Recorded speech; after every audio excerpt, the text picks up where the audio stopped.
그래, 그런 감사도 사실 중요하다. 근데 네 그 감사를 장애인이 들었을 때는 기분 나쁠 것 같다.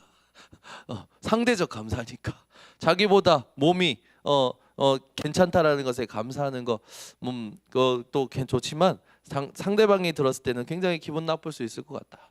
우리에게 있어서 가장 감사한 게 뭐 같으냐? 우리에게 주신 하나님의 구원이 감사한 거고, 두 번째는 우리의 일상생활 아무 일 없는 거, 그게 감사한 거다 어떻게 보면. 그러면 여러분, 우리 인생에 지금 감사가 회복되는데 무슨 감사가 회복될까요? 모든 것 감사가 회복되어지시기 바랍니다. 왜요? 하나님이 우리와 함께 하시기 때문에. 여러분이 이 축복 누리시기를 바랍니다. 이 모든 것 중에 여러분 좀 일상이 사실은 감사한 거예요. 우리는요 가정의 문제가 옵니다. 왜 옵니까? 매일 보는 남편이 귀하게 보이지 않기 때문에 문제가 되는 거예요. 매일 보는 자녀가, 매일 보는 부모님이 귀하게 느껴지지 않기 때문에 가정에 문제가 오는 겁니다. 일상에 하나님이 주신 은혜에 여러분 참된 감사가 회복되어지시기 바랍니다. 그래서 매일 여러분 보는 거, 또 매일 만나는 거, 그 일상적인 것에 하나님이 원하시는 진짜 감사를 회복하실 때에 하나님이요 그 일상 삶 속에 베드로와 요한이 성전 미문에 갈대 안진뱅이가 보였던 것처럼 여러분의 눈을 여시고 그 일상생활에 준비하신 절대적 응답을 받게 하실 줄 믿습니다. 그래서 여러분 어떤 것도 걱정하지 마시고 하나님 앞에 오늘 감사가 회복되어지시기 바랍니다. 근데 현장에 이런 사람이 있어요. 오늘 본문에 있듯이 나병 환자라는 건 어떤 겁니까? 그때 당시에 치유할 수 없는, 돌이킬 수 없는 진짜 극한 문제였어요. 이런 문제 당하는 사람들 현장에 있거든요. 극한 문제, 돌이킬 수 없을 것 같은 상황에 놓이는 사람들이 있습니다. 이런 사람들에게 오늘 하나님께서 언약을 주시는 겁니다. 이런 사람들에게 하나님께서 언약을 주실 때에 이런 사람들을 오늘 본문 13장에 보면 성 밖에 보내서 못 들어오게 하라고 하는데 14장에 보면요, 이 나병 환자들이요 이 불가능한 극한 문제를 만났을 때에 1년에 한 번 제사장을 만나를 하나님이요 법을 세우십니다. 이게 이 사람들에게 하나님이 주신 은혜였어요. 근데 그때 뭘 하게 하느냐, 거기에 우리의 영적인 의미가 있고 언약이 있는 겁니다. 여러분이 극한 문제, 돌이킬 수 없는 상황, 불가능한 일들을 만났을 때요 뭘 회복하라는 겁니까? 1년에 한 번 제사장을 만난다는 건 뭡니까? 진짜 예배의 실제적인 것을 회복하라는 거죠. 오늘 이 수요 예배에 오신 여러분들이 예배의 실제를 깨닫고 누리는 오늘 예배가 되시기 바랍니다. 1년에 한 번이라는 건요 절대 기회죠. 여기에 생명 걸어야 되는 겁니다. 자, 우리가 이 땅 살아갈 때 이런 고민들을 할 때가 있어요. 재미가 없다? 어떤 사람도 이렇게 재미가 없다라는 사람도 있어요. 심심하다라는 사람들도 있어요.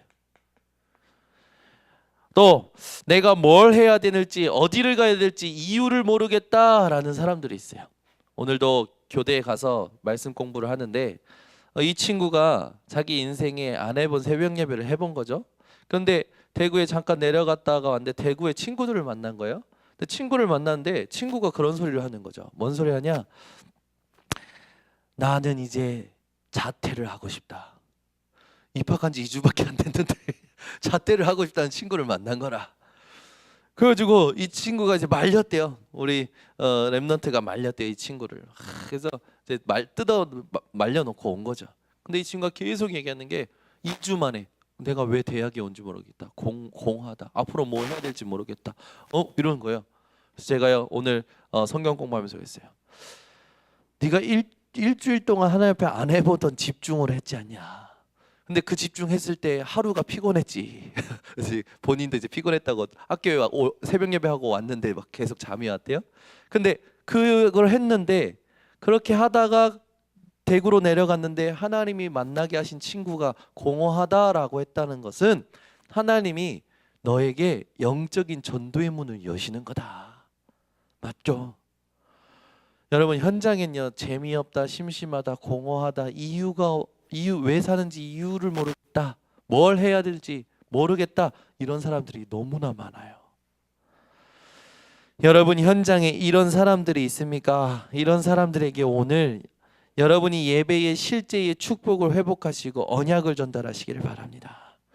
오늘 14장에 우리가 읽지 않은 본문 4절 6절을 한번 보십시오. 14장 4절 6절을 보시면 함께 읽습니다. 제사장은 그 정결함을 받을 자를 위하여 명령하여 살아있는 정결한 새 2마리와 백향목과 홍색 실과 우슬초를 가져오게 하고, 제사장은 또 명령하여 그 새 하나는 흐르는 물 위 질그릇 안에서 잡게 하고, 다른 새는 산채로 가져다가 백향목과 홍색 실과 우슬초와 함께 가져다가 흐르는 물 위에서 잡은 새의 피를 찍어. 여기 보면 우슬초라는 나무에 가지고 이제 피를 찍는 부분이 나옵니다. 이거를 이제 나병 환자에게 바르라는 거죠. 우슬초를 가지고 이 피를 찍어서 바르라는 건 뭘 말합니까? 이 사람에게 필요한 게 뭐라는 거예요? 먼저 죄사함이라는 거죠. 이 땅에 우리 인생에 오는 모든 문제는 원죄로부터 말미암은 겁니다. 예배에 실제가 있다면 첫 번째 우리가 회복해야 될 언약이 뭡니까? 우리는요 하나님 앞에 나아갈 수 없는 죄의 짐을 가진 자들이었어요. 그런데 하나님의 은혜로 예수 그리스도의 보혈의 피를 의지하여 하나님을 만나게 되고 우리의 죄사함을 얻게 되었다는 거죠. 오늘도 여러분이 우슬초의 피의 언약을 붙들고 여러분의 모든 죄가 씻음 받았음을 확신하시기 바랍니다. 그래서 더 이상 얽매이지 마세요. 죄로 말미암아 나에게 오는 문제들 있지 않습니까? 나를 짓누르는 것들이 있어요. 오늘 그 부분에서 여러분들이 자유하게 되어지시기를 바랍니다. 그래서 10절에서 13절에도요 보면요, 14장 10절에서 13절에 보면 양의 피와 고운 가루를 가지고 속건제를 드리라고 하죠. 말 그대로 죄사함의 예배를 드리라는 거예요. 예배 때에만 하나님 앞에서 이 죄사함을 누릴 수가 있었던 겁니다. 우리는 이 은혜가 성령으로 말미암아 매일 누릴 수 있는 자들이 된 거예요. 1년에 한 번 정도가 아니라 예수 그리스도를 믿은 저와 여러분요 매일 예배 드리면서 우리를 얽매이고 눌렀던 모든 죄의 짐에서 자유함을 누릴 수 있는 증인이 된 겁니다. 오늘 여러분이 모든 것에서 참된 자유와 해방을 누리시기를 바랍니다. 14장 15절 17절에는요 기름을 그 나병 환자에게 바르라고 나옵니다. 이 말은 뭡니까? 기름은요 성령을 의미하죠. 그 사람의 병은 인간의 힘으로 해결할 수 없기 때문에 하나님의 능력을 입어야 된다는 겁니다. 여러분 예배 때마다 하나님의 능력을 입는 성령의 충만함이 여러분에게 성취되어지시기 바랍니다. 내가 절대 하지 못할 극한 문제, 돌이킬 수 없는 상황, 불가능한 일들 만난 것 같습니까? 여러분이 예배의 실제 3가지를 회복하실 때에 하나님이 여러분에게 참된 자유를 주실 줄 믿습니다. 여러분 예배의 실제를 회복하는 이 삶이 가장 아름다운 삶이에요. 그죠? 가장 아름다운 삶. 여러분이 이 삶을 사는 오늘 되어지시기 바랍니다. 그래서 누가 아름다운 자입니까? 예배에 와서 예배 속에서 하나님이 주신 언약을 가지고 하나님께 그 언약을 누리는 예배를 드린 자가 아름다운 자입니다. 그래서 세상의 아름다움의 기준을 넘어서서 하나님이 보시는 아름다운 삶을 사는 여러분 되시길 바랍니다. 이걸 매일 하세요. 그러면서 여러분 마가복음 11장 24절 이 믿음으로 여러분 예배 드리시기 바랍니다. 기도하고 구한 것은 받은 줄로 여기라. 여러분은 정말 하나님 앞에 응답 다 받았다는 사실을 누리시기 바랍니다. 그래서 지금부터 우리가 살아갈 때 두 번째로 뭐 해야 되냐? 이런 상황 속에 있을 때 예배의 본질인 하나님의 능력, 이걸 체험하는 겁니다. 우슬초에 피를 바를 때 어땠을까요? 말 그대로 내 마음에 내 생각에 복음의 능력, 십자가의 능력, 십자가의 도, 이거를 바르는 겁니다. 우슬초를 가지고 피를 찍어 그 사람에게 발랐을 때에 그 사람이 그걸 체험했을 때에 하나님의 은혜가 있었겠죠. 마찬가지입니다. 예수가 그리스도라신 걸 머리로 듣는 것이 아니라 이해하는 것이 아니라 가슴으로 믿는 체험이 여러분이 예배 때마다 회복되시기 바랍니다. 하나님은요, 지금도 복음의 능력을 우리들에게 나타내십니다. 십자가의 도 앞에 누가 굴복합니까? 사단이라는 존재가 굴복하는 거예요. 여러분, 사단이 여러분에게 굴복하는 인생 되시기 바랍니다. 로마서 16장 20절, 성도의 발 앞에 무릎 꿇어 벌리는 거예요. 여러분이 사단을 무릎 꿇리는 십자가의 도, 이 복음의 능력을 누리시기 바랍니다. 그래서 십자가의 도가 멸망받는 자에게는 미련한 것이지만 구원 얻을 자에게는 하나님의 능력이 됩니다. 이걸 체험해야 돼요. 그래서 여러분이 하루를 사실 때, 또 하루를 마무리할 때 구원의 길을 한번 그려보셔요. 오늘 하루의 삶을 진단하고 오늘 하루에 답을 얻는 시간을 갖는 겁니다. 개인의 이 시간을 통해서 하나님이 하시는 것을 보게 됩니다. 속건제라는 법은 뭡니까? 하나님이 원하시는 올바른 회개를 회복하는 거죠. 이게 체험되어져야 돼요. 진짜 올바른 회개가 뭡니까? 하나님 잘못했습니다, 이게 아니에요. 회개라는 단어는 돌이키다라는 거예요. 여호와께로 내 마음, 내 생각, 감정, 모든 행동까지 돌이켜버리는 겁니다. 오늘 여러분들이 현장에서 사시다가 예배에 가자 하고 예배에 오신 것처럼, 예배로 와서 하나님을 찾은 것처럼 여러분이 모든 삶을 돌이키는 것이 바로 올바른 회개죠. 그래서 내가 이 예배에 가는 것처럼 예배만 드리는 것이 아니라 하나님의 능력을 체험하는 건데 뭡니까? 우리가 있는 이 삶 속에 24시라는 한 개의 시간을 다 돌이켜서 하나님께 드리는 걸 말하는 거예요. 24 하나님의 능력을 체험하는 올바른 회개가 여러분은 회복되어지시기 바랍니다. 그러면서 기름을 바르라 라고 했던 것처럼 하나님의 능력이 우리에게 임하는 거죠. 문제가 오면 그 문제가 왜 왔냐? 그게 아니라 하나님이 나와 함께 하시는데 하나님께서 이거를 허락하셨다면 하나님의 뜻이 무엇인가? 하나님의 뜻을 체험하는 거예요. 성령은요, 하나님의 깊은 것까지도 통달하신다고 하셨어요. 하나님의 영 외에는 하나님의 속에 있는 것을 알 수 없다고 했습니다. 여러분에게 오는 문제, 사건, 갈등, 그걸 막 해결해 달라고 상황 신앙하는 것이 아니라 그 속에서 뭐 믿음을 보인다고 믿습니다 그렇게 주장하는 게 아니라 언약을 확신함으로 하나님의 언약을 이루시는 것을 기다리는 누림이 여러분에게 회복되어 주시기 바랍니다. 그래서 그냥 어떤 아무것도 안 하고 기다리는 게 아니에요. 완전한 누림을 말하는 겁니다.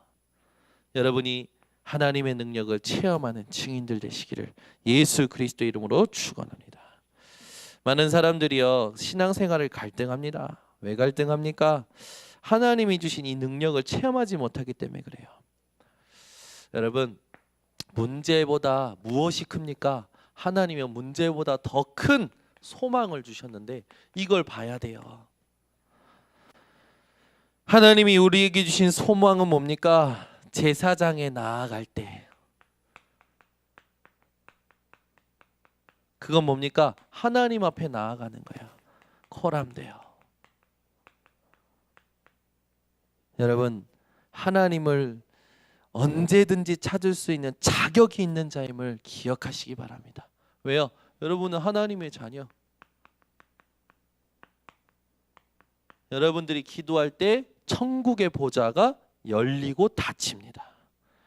이 큰 소망을 누리는 여러분 되시기를 바랍니다. 우리에게 더 큰 소망이 뭡니까? 예수님께서 예수님 사역하는 동안에 나병 환자를 찾아가셨죠. 그 나병 환자가 누구였습니까? 나사로였는데 하나님께서 그 나사로를 고치시죠. 문둥병 환자를 고치시는 거예요. 무엇을 할 때 이 고침을 받냐? 예수가 누구라는 걸 아는 거냐? 그리스도라는 걸 알 때 치유가 일어나는 겁니다. 여러분, 이게 깨달아지지 않으면, 이게 이해되어지지 않으면 근원적인 질병이 치유되어지지 않습니다. 그리스도를 알아야 근원적인 병의 근원이, 혈루증 걸린 여인의 혈루의 근원이 말랐던 것처럼 그리스도를 알 때 그 혈루증 여인이 예수가 그리스도라는 것을 깨닫고 옷자락만이라도 붙잡으면 된다라는 그 믿음으로 나아가 붙잡았을 때에 예수님께서 그 능력이 나가신 것을 깨달으셨죠. 여러분, 혈루의 근원을 마르게 하신 그 비밀이 뭡니까? 예수가 그리스도라는 걸 깨달은 거예요. 질병 가진 자 있습니까? 질병의 근원이 말라버릴 이 비밀이 뭡니까? 예수가 그리스도라는 걸 깨닫는 거예요. 누구의 그리스도입니까? 나의 그리스도로 깨달아야 돼요. 이게 너무나 우리에게 필요한 겁니다. 이게 우리의 소망이에요. 그걸 가지고 여러분들이 현장에서 더 큰 소망을 누리는데 그게 뭡니까? 하나님은요, 이 순간에도 우리와 함께하고 계신다는 겁니다. 이게 소망이죠. 누가 함께하느냐? 많은 사람들이 외로움 속에 있습니다. 상처 속에 있습니다. 갈등 속에 있습니다. 거기에서 상황 속에서 그 상황에 맞게끔 자꾸 같이 다른 사람들하고 대화하죠. 그리고 세상의 말에 호응하고 공감합니다. 우리 믿는 사람들은요, 조금 조심할 필요 있어요. 현장에 갔을 때 어떤 사람이 얘기할 때 세상적으로 공감이 된다 하더라도 세상적 공감을 조금 이렇게 스탑할 필요 있습니다. 그 사람이 원하는 공감을 해주는 게 아니라 하나님이 원하시는 공감을 전달해 줘야 돼요. 하나님이 원하시는 감동을 전달할 수 있어야 돼요. 그죠? 그러려면 여러분들이요, 그 순간에 하나님이 주신 그 임마누엘을 누리면서 이 사람에게 필요한 언약을 놓고 하나님 앞에 기도한다면 하나님이 지혜의 말, 생명의 말, 이 사람을 바꿀 능력의 말씀을 여러분들에게 주십니다. 그래서요, 어디를 가든지요, 여러분 속지 마시고 하나님 함께 하심으로 더 큰 소망 누리시기 바랍니다. 결론을 내리자면 우리 인생은요, 이 뭐랄까요? 더 큰 감사? 가장 큰 감사할 수밖에 없는 인생으로 하나님이 축복하신 거죠. 여러분, 더 큰 감사를 늘 하시는데 뭐 합니까? 우리는요, 세계 복음화할 수 있는 수준이 아니잖아요. 근데 하나님께서 세계 복음화할 수 있는 수준으로 만들어 버리셨어요. 마태복음 28장 16절에서 20절에 하늘과 땅의 권세를 내게 주셨으니 그러므로 너희는 가서 모든 족속으로 제자를 삼아 아버지와 아들과 성령의 이름으로 세례를 주고 내가 너에게 분부한 모든 것을 가르쳐 지키게 하라. 볼지어다 내가 세상 끝날까지 너희와 항상 함께 있으리라. 예수 그리스도께서 하늘과 땅의 모든 권세를 가지시고 우리 속에 계시면서 항상 함께, 끝날까지 함께 하시겠다는 거죠. 그래서 여러분들은 세계복음화할 수 있는 자격을 가진 자입니다. 그래서 이 감사를 가지고 늘 승리하시기 바랍니다. 기도하겠습니다. 하나님 아버지, 감사합니다. 우리 인생에 돌이킬 수 없는 상황, 불가능한 상황, 극한 문제를 만나는 상황이 오더라도 예배의 실제를 깨닫고 예배의 본질인 하나님의 능력을 힘입어 하나님이신 소망 삼고 승리하며 감사하는 인생 되게 하여 주시옵소서. 모든 것 주께 맡겨드리며 예수 그리스도의 이름으로 기도드리옵나이다. 아멘.